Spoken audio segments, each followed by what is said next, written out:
before Shark Tank, or the month prior to airing, at 24,000. Look what happens to it afterwards.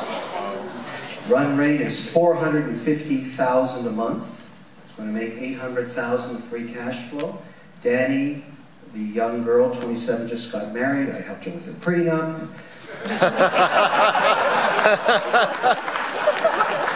She has $800,000 going. This company's actually owned by her. It's her and her mother. So this is the fastest growing cupcake company in America right now. It recently got a 10% purchase acquisition from the Fisher family in Chicago, who took the Crumbs retail chain out of bankruptcy.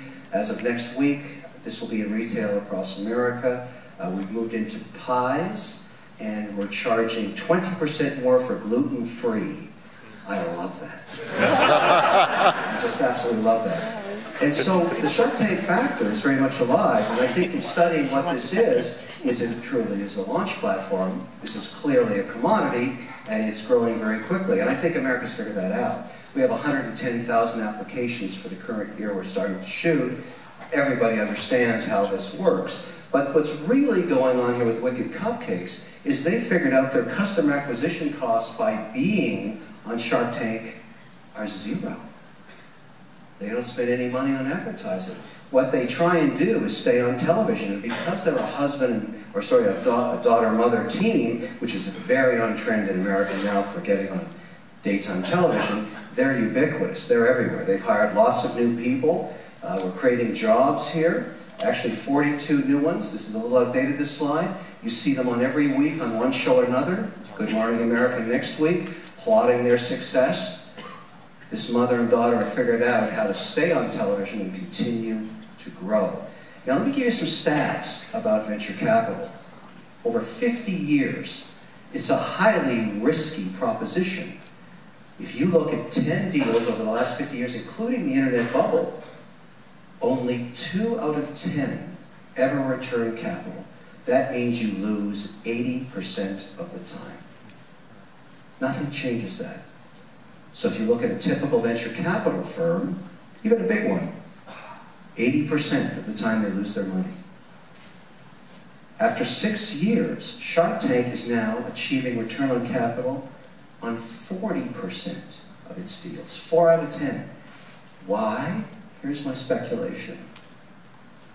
For a marginal company that would be spending 12 to 15% on advertising to break through, those costs are removed. They get that for free. So even a cupcake company can enjoy tremendous growth at no cost of acquiring customers. And so this platform is a giant infomercial worth about $12 million a year to a company to get on it. How do I know that? Let me give you a case study that is 48 hours old. How many of you remember Groovebook? Remember this one? Yeah. 11 months ago, Brian and Julie, a young couple from Chatsworth, California, brought this deal to Shark Tank. Very simple. Takes 100 images off your phone each month and ships you this catalog. Cataloging your life, your kids, your family, for $2.99. How is it possible they can do that? Because this groove allows the book to bend 34 degrees so that it's considered a magazine, not a book. It ships for 85 cents as opposed to $2.50. The value is in the groove. They had 14,000 subscribers when they aired. Today they have 500,000.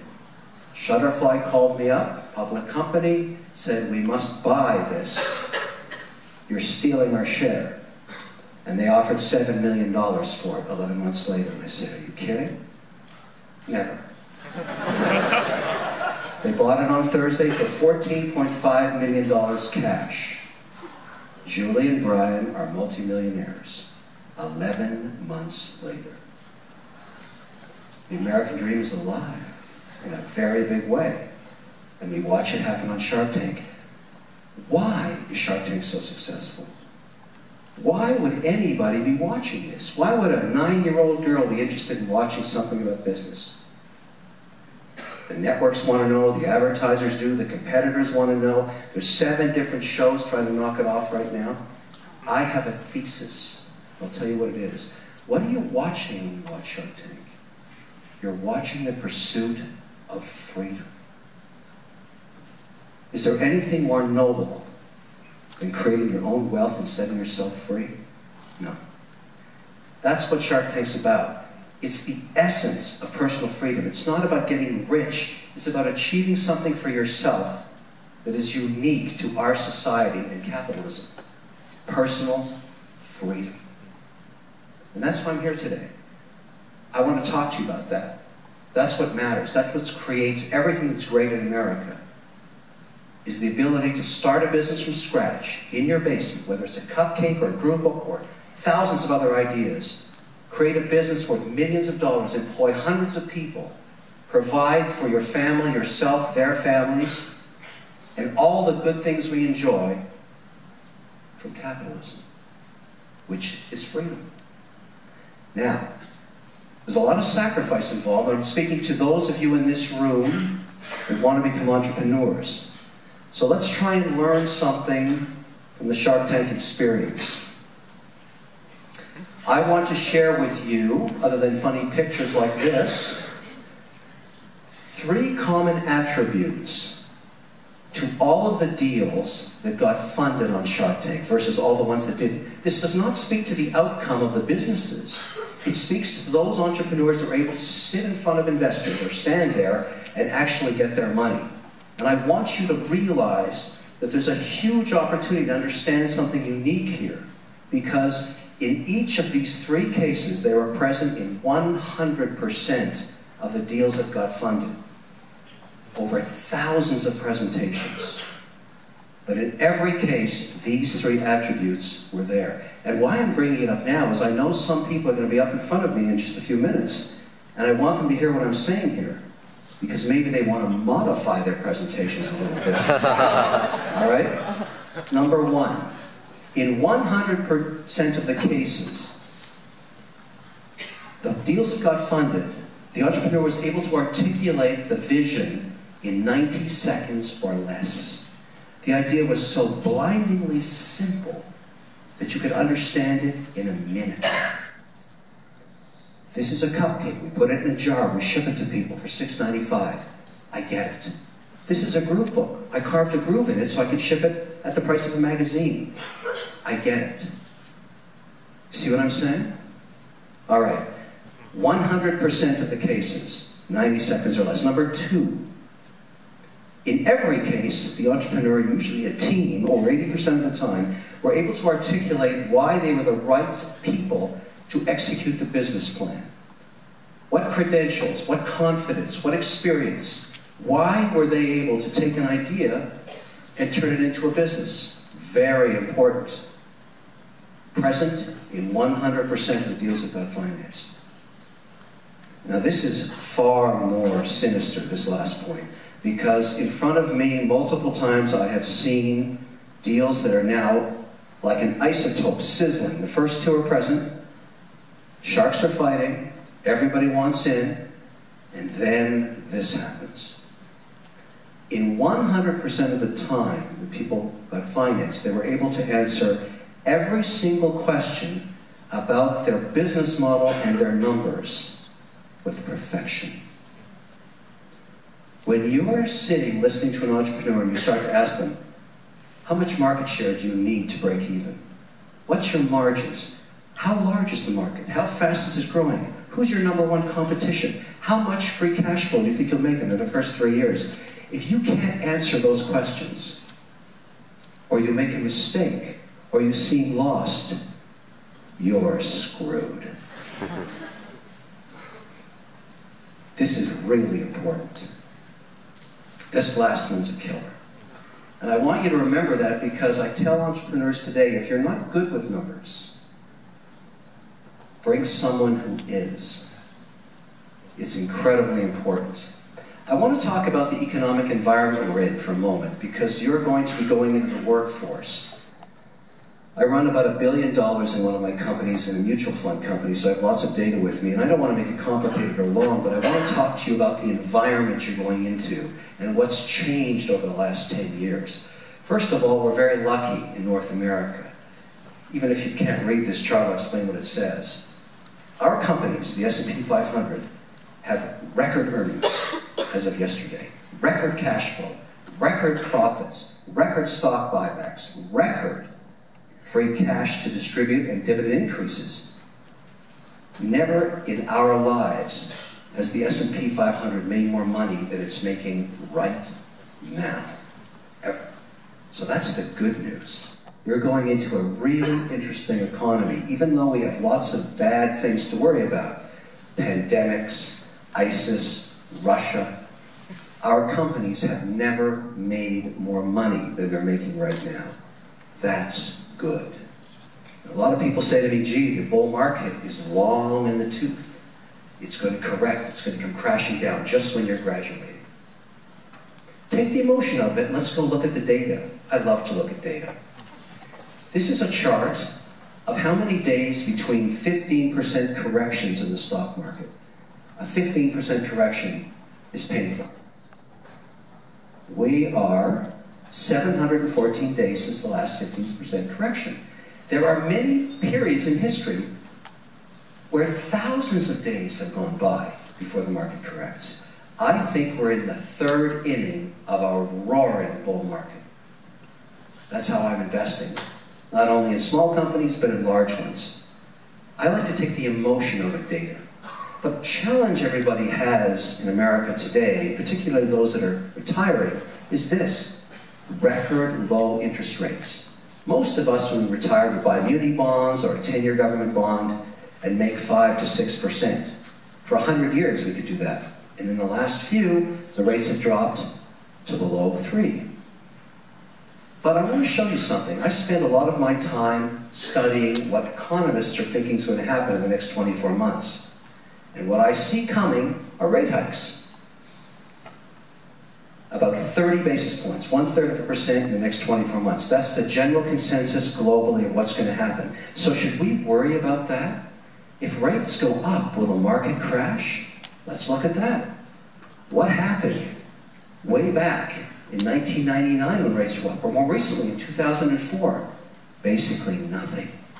Rate hikes mean enhanced economic activity. Market goes down 6 or 7%, and within 10 months comes roaring back. Also good news for all of you. Because you want to be graduating into a growing economy. There are some changes, obviously, to this economy, and I'll tell you what they are. The demand, and I'll explain what this chart says. Institutional investors today have changed their minds about a lot of things, and one of them is the concept of dividends. Because of all the volatility from 2007, 2008, 2009, what's actually happened in the market is you can buy two kinds of companies. Ones that do pay dividends and ones that don't. So I've taken the data and said, if you invested in the S&P 500 and bought all the companies, half of which pay dividends, half don't, you made about 10%. If you only bought the companies that were growing dividends, you made the same, 10%. But here's the difference. You had 40% less volatility in the price of those companies' stocks. So now all of a sudden institutional investors have put a huge premium on dividend-paying stocks because they don't want stocks to go up and down and are volatile, which is why Apple Computer, after Steve Jobs died, declared a dividend. They couldn't attract institutional investors because everybody wants to reduce the volatility. And that matters to you as well, because you're going to be asked to make more money than ever before when you get a job. Your managers, whether you start a company or whether you work within one, the pressure for you globally to provide returns that are based on cash flow are going to be unprecedented, because people want safety now. That's what they care about. Let's talk about what it takes to be a great entrepreneur. I want to talk about balance in life first. This is not good news for some of you. If you're going to take the path of entrepreneurship, there will be no balance in your life. Not during the period you're growing your business. Ever. And I'll tell you why. You have to fall in love with your business.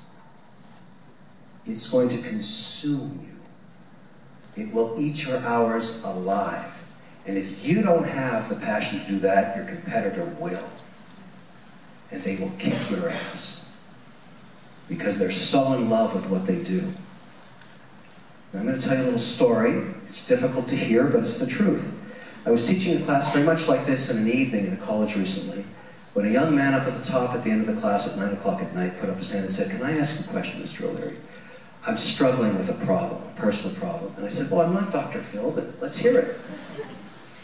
He told me that his fiancée in the morning, it was a Friday, had told him that if she couldn't spend, or he couldn't spend more time with her family, she was going to leave him. I said, "What consumes your time?" He said, "Well, I'm still in my last year here, but I've started a software company that provides compliance software to hedge funds.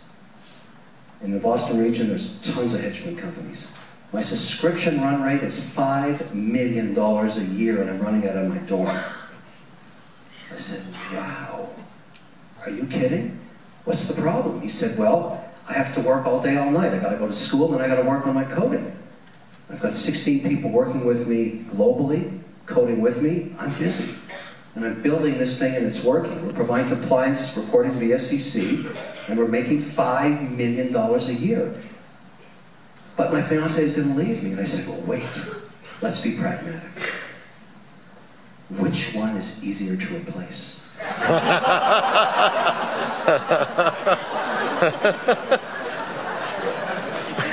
My point here is that if you choose to become an entrepreneur, you have to have a partner that understands the journey and the reason you're doing it. You're doing it to set yourself free one day. That's why you do it. And if you're ready to make that sacrifice, you may be on your way. I don't know what happened to that couple, but I'm guessing it didn't work out. And I'm sure he's still making money. Great entrepreneurs have a tremendous amount of knowledge of what they're selling. They know a lot about everything, but they better know a lot about what they're selling. You never want to be caught explaining yourself and not knowing your product. That's because you're so passionate, you're spending all your time doing it. That's exactly what matters. They put shareholders first. The minute you take someone else's money, you are definitely number 2 for the rest of your life. The reason you can raise capital is your shareholders understand that. This is incredibly important. In your life, if you're going to be an entrepreneur, you will be taking other people's money, and that goes way ahead of you. The great thing about entrepreneurship is if you're passionate and you're successful, you'll wake up one day rich. You won't really be going for the cash, it'll just happen to you. Everybody I talk to that's had success doesn't remember the day they became a millionaire. No idea. Not important to them. They remember winning. They remember building a business and being successful. Again, the pursuit of freedom manifests itself in passion. That's really what it's about. You have to love what you sell. If you don't bother. You have to love it more than that fiancé you just gave up. I know that's cruel, but it's true. It's the idea that you spend so much time at the beginning of the journey to get the freedom you want at the end. I've also noticed great entrepreneurs have used all the technology that's available today to make themselves more and more efficient. If you're working on your own business, you work about 14 to 15 to 16 hours a day. It'll just happen that way. And there's so much great technology to enhance what you do. And it's inexpensive, which is why our productivity keeps going up in America. That's really what's going on here, is people are using this stuff. The barrier to entry to start a new business is practically zero. You can do it online. Doesn't mean it's any easier than it was 10 years ago, but it's pretty interesting that you can do it for practically nothing. I want to talk to you about something else here that's unique to your generation. You're not just competing with America anymore, you're competing with everybody, all around the world. Somebody in China right now wants to kick your ass. 250,000 engineers a year graduating there. They're not copying us anymore, they're creating brand new technologies. Even if you have a product or service you're selling right here in this town, somebody somewhere else wants your market share. You can't think domestically, none of you. You have to think globally. Let me show you a picture. And it's a snapshot of market capitalization. For the first time in your lives and mine, there are more billion-dollar market cap companies outside of America than in it. While we've been growing at 2 to 3%, the rest of the world's been growing at 4 to 7%. So in every industry that we compete in, there is a giant competitor. In everything. It's a vicious game out there now. You don't even know the name of some of these companies, and they're bigger than many domestic offerings here. The first time ever. So when you graduate, think global. Because your competitor certainly is, and they want your market share. Look at this image of Shanghai. It's a dump 11 years ago. Probably had no fish alive in that river. Look at it today. Do you have any idea how much capital it takes to do that? Billions of dollars.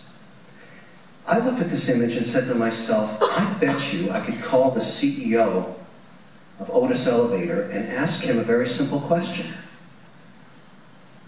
Largest provider of elevators and escalators in the world? There must be a lot of elevators there. One of the great things about being a shark is everybody returns your call. So I asked him, how many elevators are selling in America this year? He told me, around the world, there's 540,000 elevators installed annually. This year in America, 12,800 will be installed. In China, 420,000. Wow. That's competition. And I want you all to be very cognizant of it. I want to close with a few thoughts that may be controversial for you, but I have observed over a long career as an investor. Successful investments and failures. Both of them. So I believe these, you may not. I hope what they'll leave you with is to think about them. They stimulate thought for you. That's what I'm here to do today. All right? Let's start with some of the basic premises of what makes a great entrepreneur and a great manager. First of all, employees are the core of a company, whether there's 2 or 200,000. And they are linked together by something called culture, which you, if you're the CEO, create, guide, nurture, and move forward. That's the good news. If everybody's on board, linked in the culture, you get tremendous productivity, beyond their salaries. But here's the downside. When you recognize somebody is going off course and no longer believes in the mission, and are not on side anymore with your vision of the future, you have to fire them. You have to take them behind the barn and shoot them. Do you know why? Because they do tremendous damage inside the organism. And it's very hard to do that. But make no mistake about it, even if it's your mother, she's gone. The business has to survive. That's what matters. This sounds cruel and heartless. It's true. And the way you're going to find out is you're going to be weak and you're not going to do it. It's going to cause major havoc for you, and you're going to remember my speech today. And you're going to thank me when you have to make that tough decision. Unfortunately, in my life, I've fired thousands of people. It's hard every time, and I do it myself. And I explain to them why. I give them the best package I can, and I move on. Because I have to make money for my shareholders. That's what's important. This seems so obvious, and people don't get it. The customer always comes first, above everything. And I'll tell you why I'm saying this to you. Because there's a really interesting change going on in the way people invest today. It turns out, and I'm going to give you some good examples, that service trumps price. I'm going to give you an example that everybody in this room understands.